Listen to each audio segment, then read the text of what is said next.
Coba bayangin deh, ada seorang jenius teknologi yang kaya raya. Saking kayanya, dia iseng lempar-lempar koin emas ke laut. Kedengarannya gila kan? Tapi beberapa tahun kemudian, orang yang sama bangkrut. Nah, cerita ini langsung ngebawa kita ke inti pembahasan kita hari ini. Kenapa sih sukses secara finansial itu lebih soal perilaku, bukan soal seberapa pintar otak Anda? Oke, mari kita bedah lebih dalam lagi. Buat ngerti kenapa si jenius tadi bisa gagal total, kita bakal lihat sebuah paradoks yang, wah, luar biasa banget. Lewat kisah dua orang dengan nasib yang benar-benar bertolak belakangan. Di satu kubu, kita punya Richard Fuscon. Pendidikannya keren banget. MBA dari Harvard, eksekutif top di Merrill Lynch. Dia begitu suksesnya sampai bisa pensiun di umur 40-an. Di kubu lain, ada Ronald Read. Lulusan SMA doang, kerjaannya jadi petugas kebersihan dan operator pom bensin seumur hidupnya. Beda banget kan dunianya? Tapi, lihat deh hasilnya. Fuscone bangkrut, sementara Read jadi multi-jutawan. Dan ini bukan duit receh loh ya. Waktu Ronald Read, si petugas kebersihan itu meninggal, total kekayaan bersihnya mencapai 8 juta dolar. Dia bahkan nyumbangin jutaan dolar ke rumah sakit dan perpustakaan lokal. Semua orang yang kenal dia itu kaget banget. Jadi pertanyaannya kan jelas banget ya, gimana ceritanya seorang petugas kebersihan bisa jauh lebih sukses dari seorang eksekutif keuangan lulusan Harvard? Jawabannya itu bukan soal seberapa pinter atau sekolahnya di mana, tapi sesuatu yang jauh lebih mendasar. Nah, ini dia poin kuncinya. Sukses soal uang itu nggak kayak ilmu fisika, yang punya hukum dan aturan pasti. Ini tuh lebih ke psikologi. Semuanya soal perilaku. Ronald Read punya perilaku yang tepat, sementara Richard Fuscone nggak. Itulah inti dari psikologi uang. Terus, gimana perilaku ini bisa terbentuk? Nah, konsep pertama yang perlu kita ngertiin adalah, kalau soal uang, sebenarnya nggak ada yang benar-benar gila. Keputusan finansial kita itu sangat-sangat dipengaruhi sama sejarah pribadi kita masing-masing. Kutipan ini, wah, dalam banget dan benar banget. Coba pikirin deh, cara pandang Anda soal uang itu sebagian besar dibentuk cuma dari secuil pengalaman pribadi Anda sendiri. Pengalaman ini, walaupun kecil banget kalau dibandingin sama kejadian di seluruh dunia, justru ngebentuk hampir seluruh cara Anda memandang keuangan.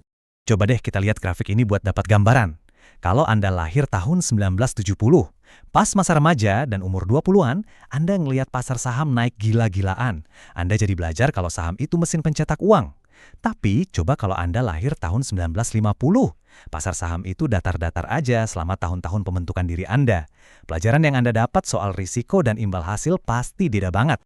Nah, hal yang sama juga berlaku buat inflasi. Orang yang lahir tahun 1960 ngalamin harga-harga pada naik gila-gilaan, yang ngajarin mereka buat hati-hati sama tabungan. Sementara itu, orang yang lahir tahun 1990 mungkin hampir nggak pernah mikirin inflasi. Pengalaman yang beda ini akhirnya menciptakan cara pandang yang beda total soal nabung dan belanja. Selain pengalaman pribadi, ada dua kekuatan tak terlihat yang sering banget kita lupain. Keberuntungan dan risiko. Keduanya ini kayak dua sisi dari koin yang sama. Oke, kita ngomongin Bill Gates deh. Dia emang cerdas banget dan pekerja keras, gak ada yang ragu soal itu. Tapi dia juga luar biasa beruntung. Tahun 1968, peluang seorang anak SMA di seluruh dunia buat punya akses ke komputer canggih itu kira-kira 1:1.000.000. Dan sekolahnya Bill Gates, Lakeside, adalah salah satunya. Keberuntungan inilah yang ngasih dia awal yang luar biasa. Tapi di Lakeside, Gates itu nggak sendirian.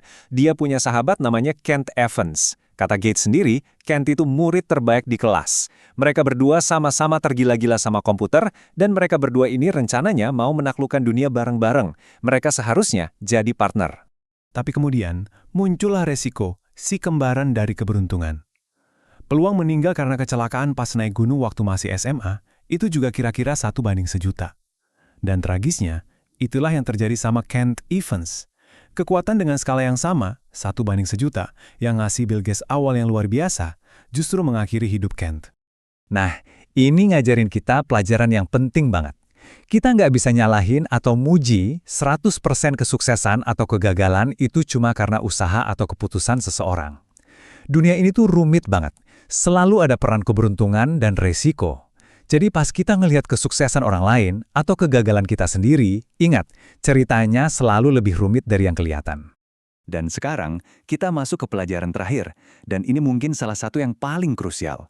Kita akan membahas salah satu konsep paling berbahaya dalam keuangan, keinginan yang nggak ada habisnya untuk lebih, dan kegagalan buat tahu kapan harus berhenti. Anekdot ini, wah bener-bener ngena. Joseph Heller, penulis novel terkenal Catch-22, ngerti sesuatu yang banyak orang kaya dan berkuasa nggak ngerti. Kekayaan sejati itu bukan soal punya lebih banyak, tapi soal merasa cukup. Tahu kapan Anda sudah punya cukup, itu adalah sebuah kebebasan. Kisah Rajat Gupta ini contoh yang sempurna, sekaligus tragis. Dia mulai dari nol, yatim piatu di India. Tapi lewat kerja keras yang luar biasa, dia berhasil sampai ke puncak dunia bisnis. CEO McKinsey, kerja bareng PBB, punya kekayaan 100 juta dolar. Dia udah menang, istilahnya. Tapi ya itu, buat dia, 100 juta dolar itu ternyata nggak cukup. Dia ngelihat orang-orang di sekitarnya punya miliaran dolar, dan dia juga pengen. Keinginan buat lebih ini yang bikin dia ngambil risiko yang nggak perlu dan konyol, mempertaruhkan semua yang udah dia bangun. Dia pakai posisi kepercayaannya di Dewan Direksi Goldman Sachs buat melakukan insider trading. Dia mempertaruhkan reputasinya, kebebasannya, dan kekayaannya, semua hal yang udah susah payah dia dapat, cuma demi uang lebih banyak yang sebenarnya nggak dia butuhin. Dan dia kehilangan segalanya. Titik. Orang yang punya segalanya kehilangan semuanya cuma karena dia nggak tahu arti kata cukup. Nah, ini ngebawa kita ke pertanyaan terakhir yang paling penting dari semua ini. Pertanyaan yang harus Anda tanyain ke diri sendiri. Dalam perjalanan Anda ngejar tujuan finansial, dalam membangun kekayaan Anda, apa sih arti kata cukup buat Anda? Tahu jawabannya itu, mungkin skill finansial paling penting yang bisa Anda miliki.